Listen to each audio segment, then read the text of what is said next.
Hello, everyone. Thank you for being here. We're going to go ahead and get started.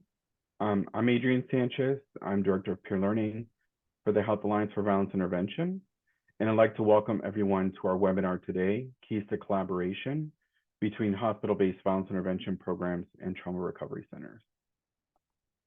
This webinar is being recorded and will be made available after the session. So what we're hoping to do today for this webinar is to provide a space for our panelists who represent various collaborations from across the country to share their knowledge, wisdom, lessons learned, and best practices. To encourage the development of mutually beneficial survivor-centered collaboration among other TRCs and HVIPs, and discuss the ways to do that. Next slide.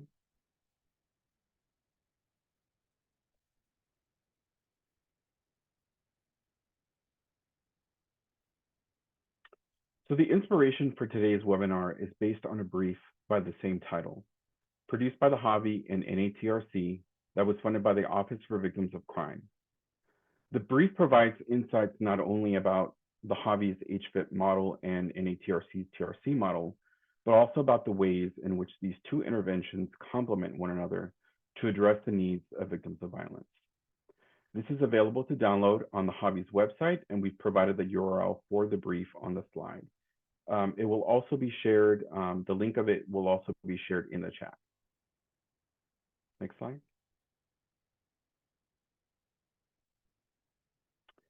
So just for some background, hospital-based violence intervention programs, HVIPs, and trauma recovery centers, TRCs, both offer intervention for victims of violence at a crucial time of need and promote healing, which also positively impacts families and communities.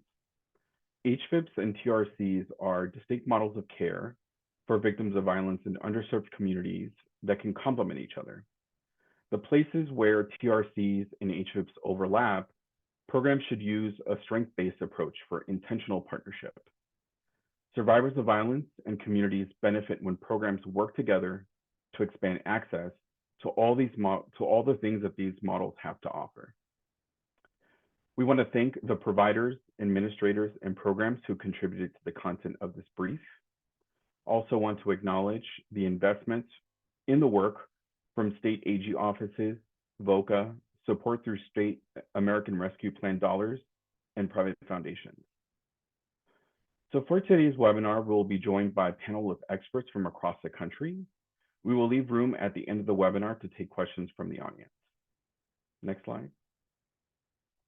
So at this time, I want to introduce Gabriella Lewis, Technical Assistant Specialist with the National Alliance of Trauma Recovery Centers, who will serve as our webinar MC. Gabriella. Great. Thank you, Adrian, and welcome, everyone. Good afternoon, I think, to most, maybe good evening to some. So I'd like to begin off by welcoming our panelists for today's webinar, who are joining us from Newark Community Street Team in Newark, New Jersey.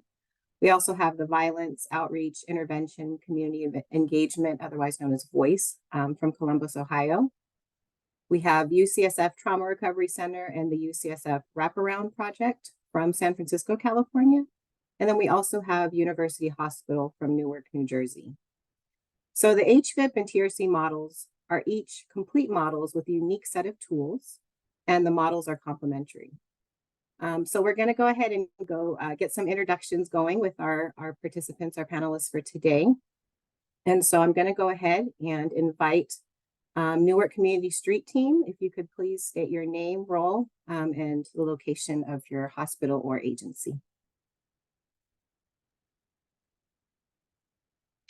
Good evening, everyone. My name is Angelica Mori. I serve as the director of the Newark Community Street Team Trauma Recovery Center. We are located in Newark, New Jersey. Our hospital-based violence intervention program is also located in Newark, New Jersey, running in partnership with both University Hospital and Northwest Israel. Great, thank you for that, Angelica. And my second question to you is, why was this collaboration formed? The collaboration between our Trauma Recovery Center and hospital-based violence intervention program was ultimately formed to be able to offer a continuum of wraparound services to trauma survivors in the acute aftermath of their trauma. Thank you for that. Glad you exist. All right, moving on. I'd like to invite Violence Outreach Intervention, excuse me, Community Engagement Voice to go ahead and introduce yourselves. Hi, my name is Geneva Sanford. I am the program manager for the Ohio Health Trauma Recovery Center. We are embedded in the Level 1 trauma program at Grant Medical Center in Columbus, Ohio. Good afternoon. My name is Roger Carter, the Community Relations Coordinator for Voice here at Columbus Public Health in Columbus, Ohio. Hello, my name is Thad Alexander. I am the admin manager for the Columbus Recreation and Park side of the Voice program on the intervention side of it in Columbus. Great, thank you, everyone. And if we could hear from one of you regarding why the collaboration was formed. Sure, I can handle that. Good afternoon, good evening. So the collaboration began in 2019. In 2017, the Trauma Recovery Center was developed with VOCA funding, and we were primarily a hospital-based program. In 2019, our senior advisor for injury prevention was concerned about the level of community violence, particularly gun violence in our area, Columbus, Ohio. So she sought guidance from our trauma leadership, who at the time gave her approval to reach out to the health commissioner here in Columbus, Ohio, to kind of do a deep dive. When they met, they identified two main goals, one being the need for services in the South Side area of Columbus due to the increase of violence, and then addressing the need of services in the East Side of Columbus. From that meeting, Teresa gathered stakeholders that consisted of the Columbus Public Health Department, Columbus Parks and Rec, epidemiology, Columbus Police Department, Trauma Recovery Center, trauma leadership, as well as the commissioners. From that monthly meeting for about a year, we kind of just met every month trying to address the objectives, what it would look like, the eligibility. We had to put the program on hold in 2020 due to COVID, but obviously due to the increase of violence, they asked us to reconvene, which occurred in March of 2021. At that time, we decided to go with a pilot project after we kind of looked at the workflow and all the nuances that we needed to do. And we were able to identify 25 candidates for the program, followed them for about a year. Then realized from those results, Thad and Roger were able to identify the benefits of the program, and we had huge advocacy for it no longer to be a pilot, but to become a program. And that occurred in around 2021. So now we are an active program in collaboration, and I will allow Roger and Thad later in the webinar, who will explain a little bit more about our services and how we do the work that we do. Thank you so much. Thank you so much, Geneva, for all that background and context.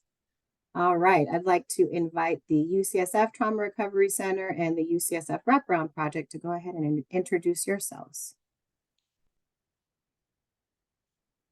Hi, my name is Mike Texala. I am the Behavior Health Supervisor for the Wraparound Project in San Francisco, UCSF. Hi, and hello, and my name is Felicia Cantu. I am our bridge clinician, so I'm an associate marriage and family therapist at UCSF's Trauma Recovery Center.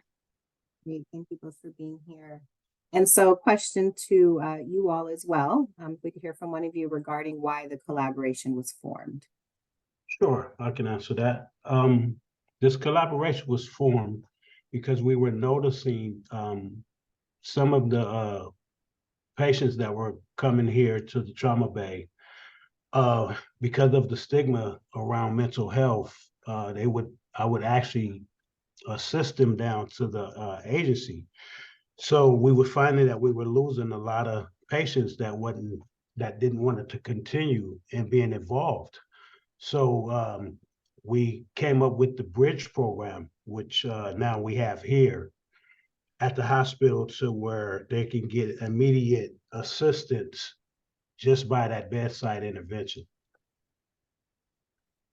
Great, thank you for that, Mike. All right, and last but certainly not least, I'd like to invite University Hospital. If you could all introduce yourselves, please. Hello, everyone. My name is Kathy Choi, and I'm the program coordinator of Trauma Recovery Center here at University Hospital. We're also a level 1 hospital within the Central Rural section of Newark, New Jersey. Hi, everybody. My name is Michael Ordonez. I'm the program manager for the HVIP here at University Hospital. Our collaboration was formed in 2020 when our hospital's Community and Population Health Department launched our TRC, and both programs are housed within the same department. Our HVIP clinical director and trauma director, plus our director for Community and Population Health, they had launched TRC to focus on clinical mental health services with psychiatrists, psychologists, and other mental health clinicians to address the gap in care for our patients at the hospital. Well, thank you everybody for sharing more information about why and how your collaborations were formed. So now we're going to get into a little more nitty-gritty details and learn from you all about some other aspects regarding the collaboration and the work that you do. And so this question actually goes to NCST. If you could provide some information, insight into why do the models work together? So both the TRC model and HVIP model are really designed to help address the needs of survivors after they've experienced some sort of victimization. And both models work well together because they're each uniquely designed to, one, seek services for case management, but also really focus on continued healing services that sometimes go neglected due to presenting life circumstances, like trying to figure out employability, continuing education, public assistance, childcare, transportation. And so the beauty of the work being done across all collaborations, but I'm speaking specifically at NCST, is that we're able to service survivors for their emergent case management needs right within the hospital, and have actually a home embedded in the community for survivors to come to for weekly therapeutic sessions, but also to drop in and speak to their clinician so that they always have a healing hub, whether that be when they're inpatient being serviced directly in the hospital or are physically and mentally healing within the community. Thank you for that, Angelica. And also to you, can you please tell us how your work is set up? Of course. So we have our hospital violence intervention program. We have it in partnership with University Hospital. We have community health workers embedded in the hospital that serve survivors that come into the trauma bay. And we also have a partnership with North Beth Israel, which is recent, where we are actually embedded in the community on Bergen Street, right down from North Beth Israel, where those that have been treated at the hospital can come for services in the community. Our trauma recovery center is located at 915 South 16th Street, like I previously said, in a home where we are fully clinically staffed. We have a multidisciplinary team consisting of a psychiatrist, psychologist, and licensed social workers, and a clinical supervisor. Our work really comes together on the back end. Survivors are connected to a community health worker when they either are treated at the hospital or receive direct care services at University Hospital. Once they are treated and released from medical services at the hospital, they are then directly referred and within 48 hours are connected to a clinician at the Trauma Recovery Center. This is so that their healing services do not go completely neglected. Our clinicians provide a gambit of services, including eye movement desensitization reprocessing therapy, cognitive behavioral therapy, trauma-focused cognitive behavioral therapy, somatic healing, anything that fits the unique needs of the survivor, while the community health workers actively work to address case management needs so that survivors continue to attend their therapeutic services on a weekly basis. Thank you for all that, Angelica. It sounds like a full team approach and really getting in there, right, to try to address those barriers to care, right, and getting people connected sooner than later so they're not slipping through the cracks. So thank you for that information. All right, we're going to move on to our next question, and I'm going to first direct this question to the UCSF team. If you could tell us, what does your collaboration look like and what is the workflow? Sure. Our collaboration has got very strong because also what we were noticing with the case management component from the VPPs and also mental health trying to provide resources and services for individuals, right? I think that an immediate need, what we were finding is that they really need to get connected with the mental health piece first before they can do any other services. So by them being able to have access to Felicia, and the Trauma Recovery Center, we noticing that it's been developing to where they feel more open, they feel more open for the mental health services, right? And to access the mental health services. We also meet here on site to provide services right here on site, right? But we also connected with some of the doctors and nurse practitioners and what have you too, to even kind of do a little semi-screening, right? To make sure that these individuals are not being missed. We do go to the clinic to do follow-up too with folks, even though they may have discharged and they may not have been seen right away because they got out early, right? So it's really have strengthened a lot more now. Thank you for that, Mike. Felicia, anything that you'd like to add? Yeah, just to add a little bit around our workflow. So, like Mike was mentioning, I'm a clinician at the Trauma Recovery Center, and I am embedded in our HVIP, so the wraparound project at San Francisco General, which is also a level 1 trauma center.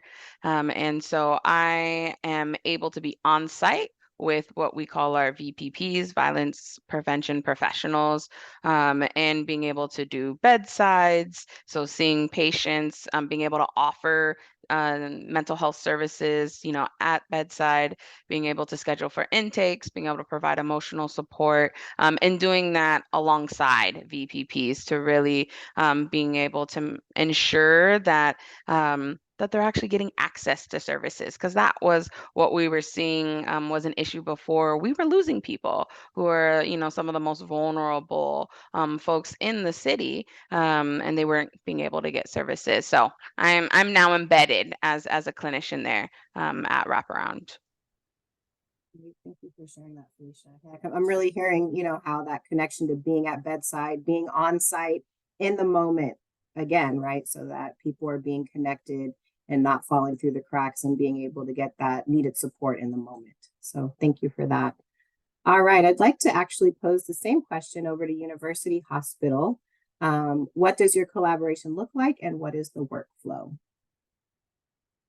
Sure. So again, I'm so honored to just stand here before everyone today to just shed some light on the invaluable work being done in our hospital setting, particularly within the world of victim services. So drawing from my experiences within being involved with HVIP in the past as the first social worker at University Hospital, I've been able to contribute to the formulation of best case practices for TRC when it launched back in 2020. So our collaborations between the two programs has really proven to be exceptionally beneficial, and it has been just elevating our approach to victim services.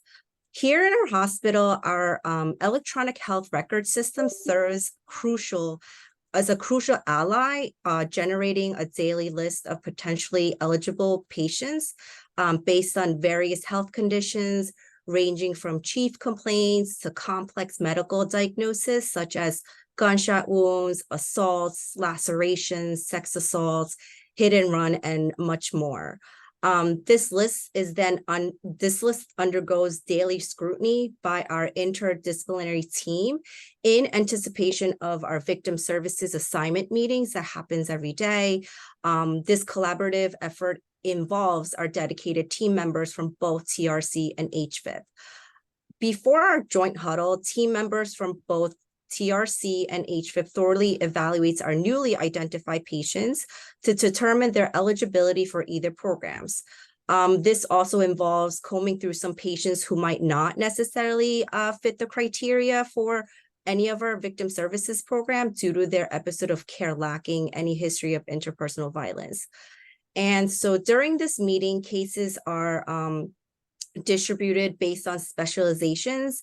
HVIP handles cases involving multiple victimizations and community violence, prioritizing case management needs, while TRC focuses on family violence, domestic violence, first-time assault, sex assault, and co-occurring diagnosis, with the greater emphasis on mental health needs. It's also worth noting that TRC extends its services to patients age 12 and above in 4 different counties here in New Jersey, which are Essex, Union, Bergen, and Hudson, while HVIP exclusively serves those ages 18 and above in Essex County and individuals within the state of New Jersey utilizing our hospital care system for their medical needs. Moreover, both of our teams actively collaborate to facilitate support groups, community events, and workshops to really ensure patients receive comprehensive care. And also, our ongoing efforts play a pivotal role in shaping the best practices for the hospital, also implementing social determinants of health and other public health initiatives. Notably, our contributions extend to informing the designs of tools that define parameters of victim services within the hospital, fostering a clear understanding of public health practices in this unique setting. And so as a testament to our commitment, I am pleased to share that in the last quarter of this year, our population health department that encompasses both HVIP and TRC has officially integrated into our hospital's medical record system. This is like a huge milestone for us, and it's significantly enhanced our collaborations with other multidisciplinary team members of the hospital, just reinforcing our dedication to the comprehensive and compassionate patient care. And our collective efforts are not only shaping the landscape of victim services within the hospital, but also really contributing to the broader narrative of public health practices. Great, thank you, Kathy. Michael, anything that you were going to add? No. Okay, well, thank you for sharing all of that, Kathy. So much good and rich information to really illustrate, you know, the collaboration and everything that comes from this collaboration, right? And being able to have everything kind of in one place, but all the necessary services to support an individual. All right, so let's move on to our next question. And this is going to go to Voice. If you could please tell us who your staff are. Thank you. I'm glad to be a part of this. Appreciate it. We're unique with having 3 partners with our program, so I'll explain a little bit of that and the staff for each partnership. First, we have Ohio Health TRC. Trauma Recovery Center has staffing in both inpatient and outpatient settings to identify and address the needs of victims of crime and their families.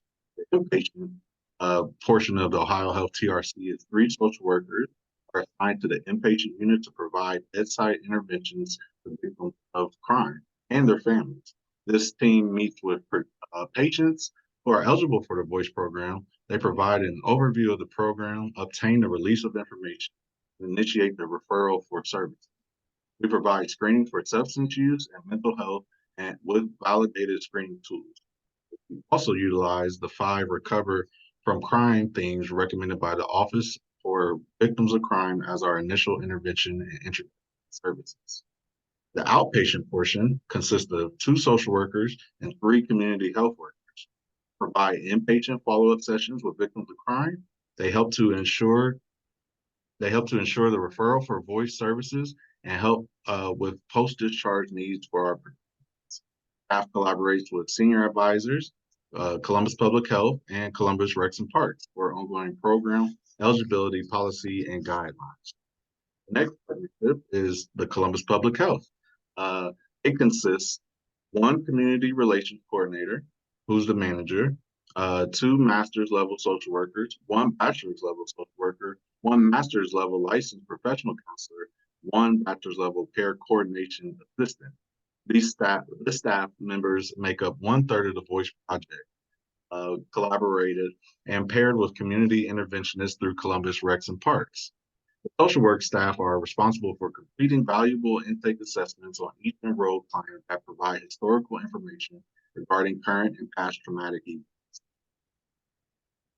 ALD and family history present risk factors, medical and mental health history, etc. This information allows the staff to make appropriate referrals for mental health or trauma services or provide alternative clinical approaches such as art therapy, journaling, etc. Social work staff work in tandem with mental health agencies that voice clients are referred to and make sure linkage is made and continued support is provided. Other duties include maintaining effective communication with Ohio Health TRC staff to monitor all medical appointments, address follow-up medical needs, assist with medical insurance linkage, and provide support through the client's healing journey. And last portion of the voice is the Columbus Recs and Parks Department. And that consists of 4 interventionists and 1 admin manager, myself, who partners with Columbus Public Health clinical side from the beginning process of when a referral is made by Ohio Health TRC. Along with that, along with what I have previously mentioned from our partners at Public Health, our interventionist team, they assist along with the life plan. Interventionists work in the community to connect with local and national agencies, stakeholders for networking purposes, but also to have a more streamlined connection for voice participants when referred. Interventionists work with voice participants on a lot of day-to-day functions.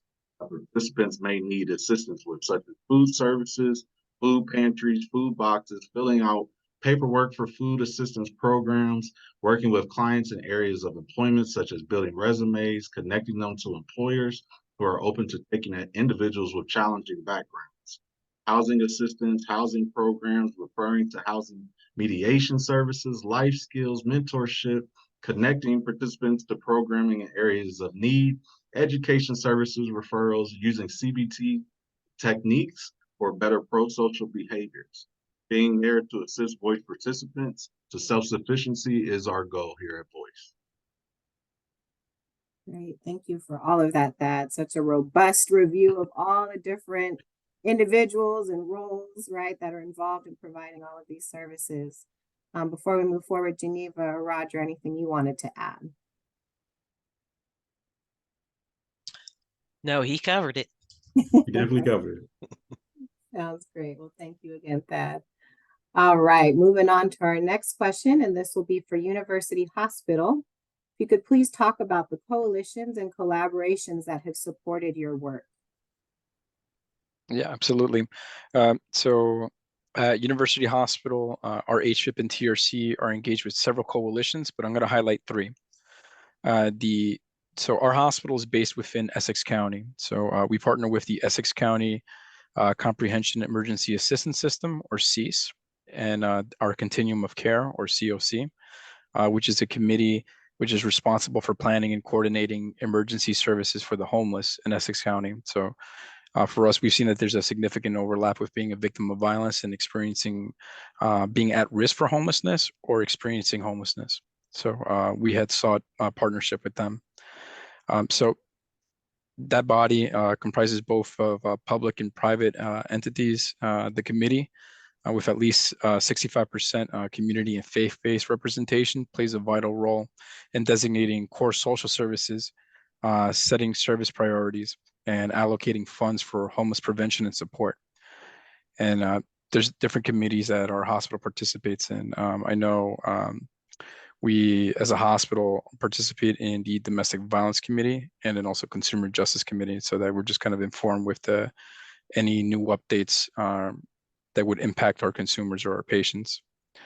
Our next coalition that we wanted to highlight was the Brick City Peace Collective here in Newark, New Jersey. So this was created out of Mayor Ross J. Baraka's vision for having a coalition of victim service providers in the city. So that committee focuses on reducing violence by fostering collaboration amongst grassroots organizations, service providers like the two providers at the hospital, other city departments, including law enforcement, and they leverage the collective power of the city to drive systemic change and strategies that would prioritize the most affected by violence and creating sustainable pathway toward peace for all residents of Newark. So, and that community has significantly grown over the years. I think when we just started, it was less than 20 of us.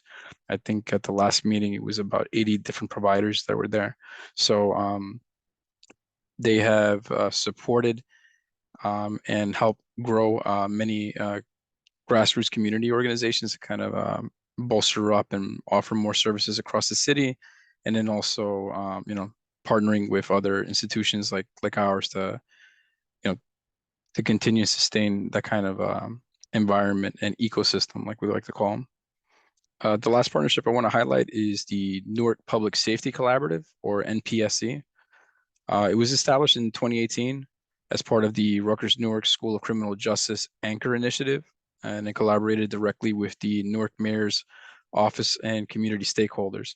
So by emphasizing place-based predictive analytics, data-driven community engagement, and a commitment to transparency and civil justice, the NPSC united data analysts, social workers, policymakers, and other practitioners to enhance the impact of public safety initiatives in Newark, and in maximizing local resources and expertise for effective problem solving.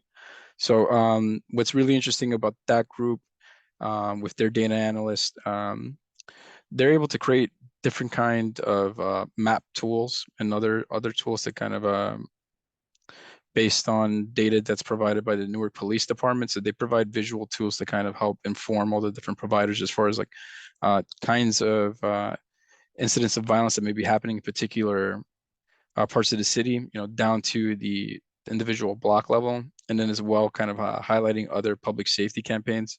Like I'm sure like it's been going around in the country with the Hyundais and the Kias as far as them being stolen. So that's been a very big issue here in our city, and that's led to other incidents of violence, not just like for stolen property, but we make connections where those vehicles have been linked with other victimizations across the city and across like our victim service network.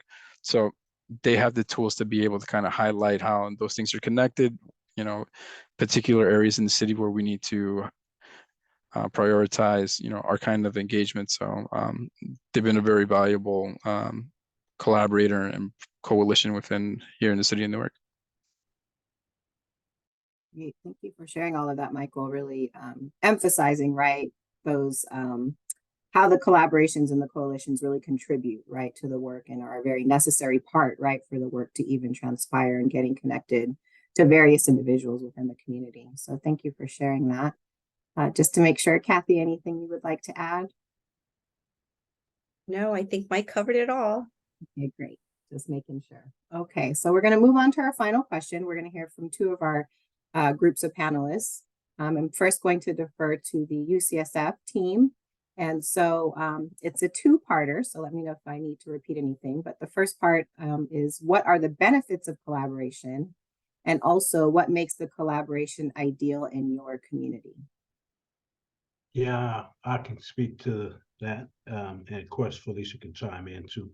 The benefit is really, making sure that the patients building that trust, right? But also being able to rely on us, right? To, help them out, to show them about, explain the services, explain kind of what they're feeling, right? Equipping them with the tools, right? Our VPPs, we're good at case management and stuff like that, but that's when Felicia comes in and, we tell the clients, look, we got somebody to help you to go through what you're feeling, right? To help you understand it, to help you cope with it, right? So that's a real benefit, by that collaboration of even us just introducing mental health with different approaches instead of just saying mental health even, So really just you know, letting folks know that we're here to support, we're gonna follow through with you. We want to make sure that you get the service to you. Even family, because we do work with some of the families too, right? Because of course, you know, it's a family effort, right? Too. And family is a big part of their healing as well. So yeah, so that's a real benefit. Also, even as my man Mike was saying, you know, the collaborations, right? We do have great partnerships throughout the city with a lot of entities to where we can navigate services right away.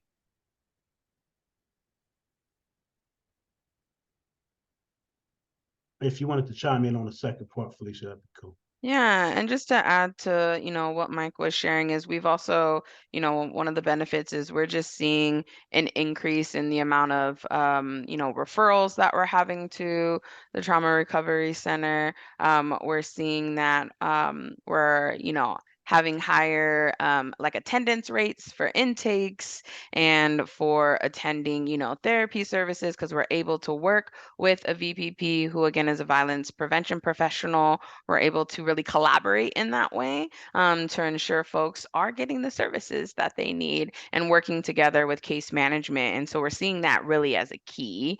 And then again, to really just uplift the rapport building as, you know, so many of our folks that are really vulnerable and disenfranchised, you know, there's a large stigma with mental health. And so being able to do that rapport building together, where oftentimes our VPPs really have the trust of the community and for a lot of the patients that are coming in who are experiencing a violent injury.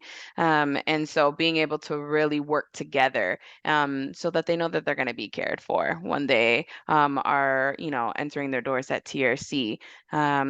And then I think just, you know, what makes this collaboration ideal, right, in our community here, you know, in San Francisco, you know, being at the level 1 trauma center, we are able to, you know, catch a lot of folks who may need a lot of services. And so we're able to do that together. We're able to be, you know, do this, be bedside, show up in the EDs together, you know, being able to also to navigate and be a part of other, you know, other like public safety meetings and other agencies in the community, and us being able to work together, we're really being able to close that gap and providing immediate mental health services for acute trauma survivors, and being able to work with, you know, our local victim of crime office, working with, you know, the DA's office, we're able to do that in a way that's more streamlined for the city and making sure, again, that survivors of acute trauma are getting the needs right away met. Great. Thank you, Mike and Felicia. Appreciate that. All right. And then we're going to pose the same questions over to the voice team. If you could please share the benefits of collaboration and also what makes the collaboration ideal in your community. Sure. Once again, it's Roger Carter from the Columbus Public Health Department. So the benefits of the collaboration with voice are substantial. Having the resources of 3 major agencies that exist in Columbus that provide quality medical, clinical, and intervention services is key for the healing process of our clients, but also the success of the program. The resources are key when it comes to providing what our clients need. What we do is that we have a lot of resources at our disposal. Ohio Health TRC is the first leg of contact with a lot of our clients. They do a really good job of introducing themselves, introducing the actual voice program, screening the clients for our critical services, but also our, lose my train of thought here, our criteria, so to speak, for our program. So what they do is that they make sure that each client meets the minimum criteria for the program. They make a referral to the case management intervention teams that are staffed with Columbus Public Health social workers, but also intervention staff through Recreation and Parks. Once that referral is received, we make immediate contact bedside at Ohio Health Grant Medical Center, introduce ourselves, basically explain the program in more detail, do a quick needs assessment in regards to what's needed for these potential clients and patients, and then make contact again at their follow-up appointments, and then obtain consents, releases of information, and then start the enrollment process. That collaboration is really unique. Like I said before, the resources that we're able to tap into, because we have an MOU, we're able to tap into resources that Rec and Parks has from other programs that are included within Rec and Parks. The same thing with Columbus Public Health. We have a myriad of services here that we're able to access for not only our clients, but their families, children, things in that manner. Or how TRC allows us to use, or at least have some of our clients assessed through their drug and alcohol program. So that really and truly helps that collaboration and explain to our clients that, you know, this holistic approach to healing is what we're here for. And we've seen great success with it. Being able to serve a larger number of at-risk, disenfranchised people in Columbus is key. We also access resources that exist from other community-based agencies. The more people that we serve, it creates that holistic effect, in my opinion, which in turn can help decrease incidents of violence and have behavior change. This is an important factor that our teams concentrate on. One other benefit of the collaboration is just opportunities. I think that as we work together and we have really good, effective communication, other community-based programs that we either work with or try to recruit to access services for our clients, they see that collaboration. They see that you have a major medical trauma, level 1 trauma center, you have the Columbus Public Health Department, you have Columbus Recreation and Parks working together, trying to provide solutions and healing effects for our clients. And what we do is that creates an aura of understanding, but also allows these particular agencies to also try to work together in different programs that they offer the community. So what makes the collaboration ideal in the community? Having 3 well-known and trusted entities such as Ohio Health TRC, Columbus Public Health, and Columbus Recreation and Parks as collaborating partners has had a tremendous effect in the Columbus community. The community knows the agencies well and what services are offered. All 3 entities work in similar environments and with similar populations. The combined resources that are made available to voice clients and their families assist in decreasing the possibility of re-injury due to violent acts, behavior change amongst community, and provides a clear example for other programs that want to collaborate as well. The one unique fact that we've had since 2021 to date, we've only had 3% of our voice clients return to the hospital due to violent injuries. So we're pretty proud of that. And the wraparound case management services that the intervention teams provide directly in the community, going directly in the homes, really and truly creates a level effect, so to speak, and a connection with our clients. We definitely look at different factors when it comes to mental health, trauma and grief, community-based barriers, because all that combined together stops the healing process, whether it be mentally or physically. So we definitely want to concentrate on what other resources that we can provide, and the collaboration that we have with Voice really and truly hits home because we're able to access so many different resources that are in-house. So that's a huge benefit for our collaboration within Voice. Roger, and I appreciate you highlighting that holistic care and approach, right? Bringing that holistic care to the community and to your clients. So thank you for that. Geneva or Thad, anything that either of you wanted to add? Nope. No, Roger. he did a wonderful job. Okay, fantastic. Well, so thank you, everybody. Thank you to all of the panelists for sharing all of that insight and information. Hopefully, those of you in the audience were hearing some of the connections to a lot of what they were sharing regarding the collaborations and the impact of the work and the ability to connect with people in which the way that they're able to at bedside and really in the moment, right? And on the in the immediate moment when those immediate needs are escalated. So these are some of the keys to collaboration recommendations that our panelists wanted to share. One being communication, so it being really important for program leaders to clarify partnership expectations and roles. For program staff to be able to build trust and ensure a team approach, as you heard a lot about today. And then also sharing and reviewing relevant data together. I know Kathy talked a little bit about this as well, but for the purpose of new referrals or just making sure that data, things are being data driven, right? We're making decisions and recommendations and even changes to how we're approaching and doing the work based upon the data that we're also capturing.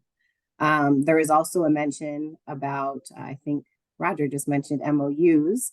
And so the importance of having those and establishing those for guidelines about working together, and that those guidelines should be clear and outlast staffing changes as well, right? We have to always plan for that. Thirdly, continuous quality improvement. So engaging in and receiving constructive feedback and then adjusting the course as needed based upon the feedback that we're learning as we go. And then finally, partner with each other in advocacy and sustainability efforts. So I think, if anything, we heard a lot about the partnership, the collaborations, the coalitions, all the different pieces, right, that support the work and that are so integral to this work in order for it to be done and to be done well. Next slide, please. All right, so on behalf of the, we're going to move to, I'm saying goodbye. We have to do questions. My apologies. So we're going to move to the questions portions. I'm going to go ahead and pull up the questions that were posed by the audience. So apologize for that. And then we will conclude. All right. So I actually have a question specifically for Kathy. The question is, what are the benefits of separating client victimization types and having the multiple victim service programs? So I think that the key point here is HVIP utilizes their staff with lived experience community health workers as part of their staff team, while TRC utilizes staff members from the city with mental health clinical degrees. And so it's a unique combination where HVIP's team really focuses on that peer support, the mentorship, the cultural competency, due to their lived experience and due to their interactions and involvement in the community, and hence the reason why they specialize in those repeated victimizations or the community violence, because a majority are from the city. While TRC really specializes in that clinical support, where our mental health clinicians are really able to dive deep with generational trauma, using different specific modalities that they are all trained on. And so that I believe that makes it more unique. I don't know what the second part of the question was. I can repeat it for you. Or did I answer it both? It was, what are the benefits of separating client victimization types and having the multiple victim service programs? Yeah, so I think that's, I think that kind of covers the difference between the two specialties of the two different programs that offer with the different criterias. Okay, great. And then can you share about how long patients or clients remain engaged in services, for example, in case management or therapy, and some of the creative strategies you use to retain them in services? Sure. So TRC follows the TRC, National TRC model, where it's that one point of contact where the licensed social worker or the mental health clinicians really drives the clinical case management piece as well as the therapy part. We've actually expanded that bandwidth, and we've actually hired a community health worker on our team as well, because the need to process a lot of patients who have that higher level of care with case management needs might take away the time that the clinicians are actually doing that clinical piece for their mental health. So that's been a great addition to kind of be still in the model of the TRC model, but that's kind of how we've been driving our model here at UH. Okay, great. Thank you, Kathy, for that. All right, so the next question I'm going to pose over to the Newark Community Street team. And the question is, what is the inclusion and exclusion criteria for your programs? So the TRC and HVIP programs have a little bit of different criteria, but we try to operate from the understanding that a survivor is a survivor and all survivors are very deserving of healing. So at the Trauma Recovery Center, our services are open to all self-identified survivors of trauma residing in Essex and Hudson County, ages 10 and older. That's really the basics of it. We do not have a time limitation on when you've experienced your trauma. We don't choose when we're traumatized, so we didn't believe we should put a time limit on when healing becomes accessible to survivors, right? And so we service individuals, families, we have open groups. We really like to see comprehensive healing happening for the community because we believe that while trauma happens individually, healing happens collectively. On the HVIP side, just because we're dealing with survivors that come into the hospital or have been treated at a specific hospital, eligibility criteria looks a little bit different. So our eligibility criteria in the hospital, much in our partnership with University Hospital, is what was previously said, 18 and older residents in the South and West Ward that come in through the trauma bay and are victimized. At Newark Beth Israel, it's as long as you've been treated for victimization at Newark Beth Israel within the past 5 years, you are eligible to receive services. However, the beauty of the partnership is if there's someone that semi-fits the eligibility criteria, but not necessarily suitable to be treated at HVIP, they are welcomed with open arms to our Trauma Recovery Center so that no survivor goes untreated.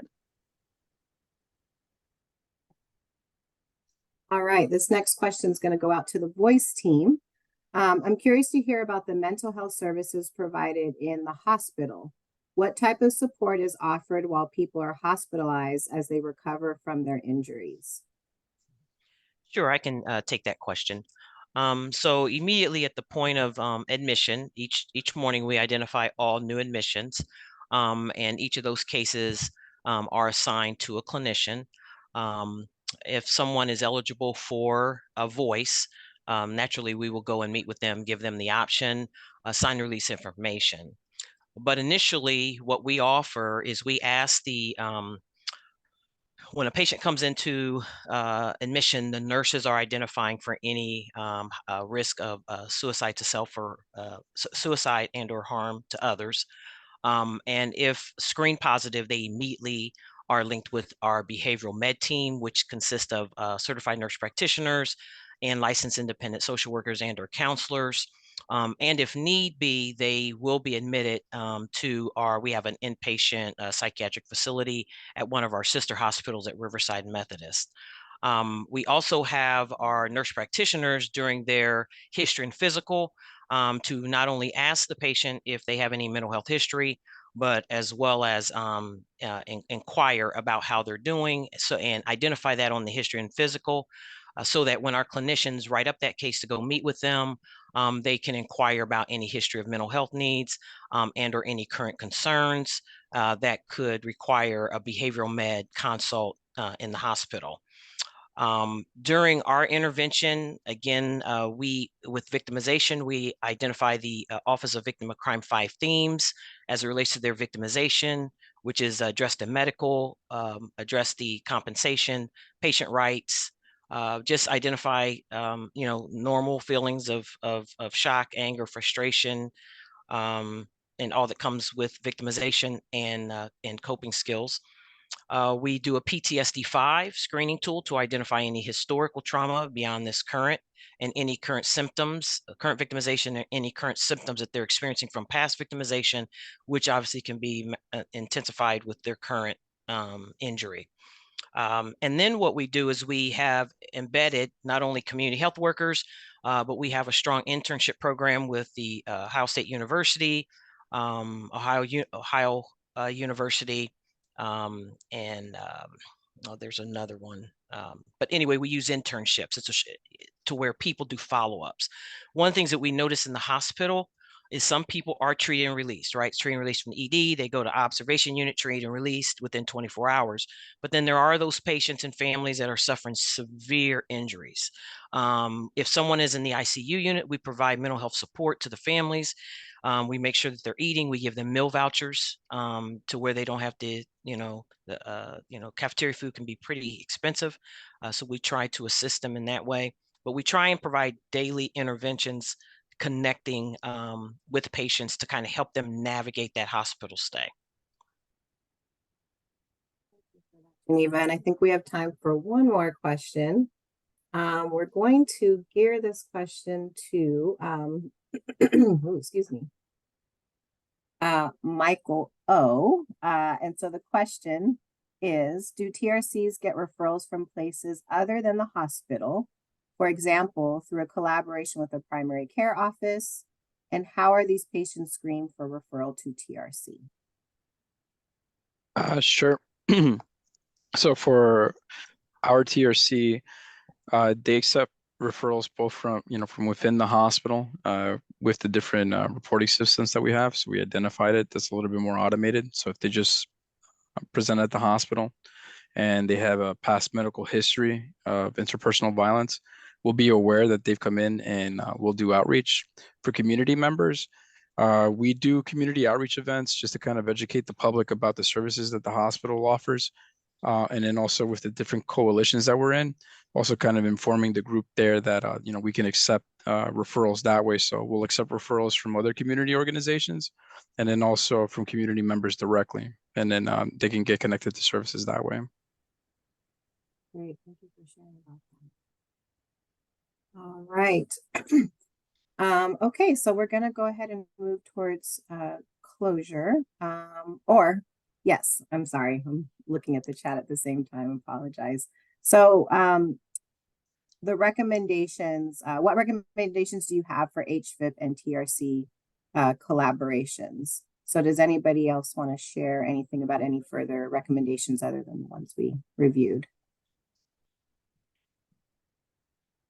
I just kind of want to raise up advocacy is really important. I think everyone needs to support one another. I guess within, amongst HVIPs, amongst TRCs, but then also within your state or your cities.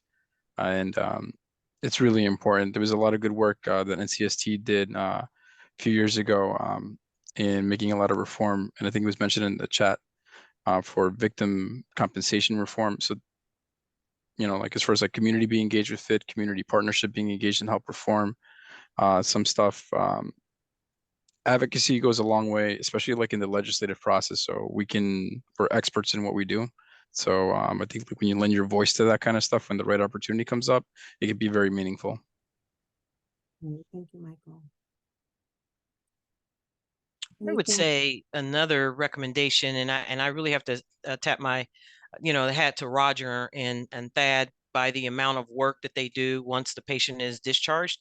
And they work closely with our senior advisor on a monthly basis for to review each and every single case. But they also work on a daily basis. We have a direct link to their team. Their team can text me at any time if there's any special need or resources that we can provide, whether it be a Kroger gift card or a bus pass. We try to do is not the funding that we get for the TRC. We try not to just say that's just for the TRC and the Voice has their funding. If we have some funding that's available that we can use that they can benefit from, and vice versa. The other thing I think is unique is that anytime they have a new hire, or we have a new hire, we make an effort to come together as a team to introduce each other to one another. And we really try and help their team understand the unique needs and challenges of coming to the hospital and some things to prepare themselves for. Because sometimes when you go into a patient's room and you don't know that injury, and can you stomach that injury? Can you stomach the smell of that? That all comes with it. So I just appreciate the collaboration and the communication and the data. Every week, Roger and his team and Thad, they send us the list of patients that they are working with, and they say, these are how many referrals we can take. And so we kind of use that throughout the week on what we need to identify and try and make a referral. So really key. Great. Well, thank you, Geneva. And thank you to all of our panelists on behalf of the HAVI and the NATRC. We really encourage you all to download the brief so that you can take a look at that and read it. We will be sharing the recording of the webinar, so you can also stay on the lookout for that. And in case we didn't get to your questions, or if you have any other final questions that come to mind, please feel free to reach out to any of the panelists today. We've included their contact information here. But again, thank you so much for your time and your attention, and please take care. Thank you, everybody. Thank you. Thank you.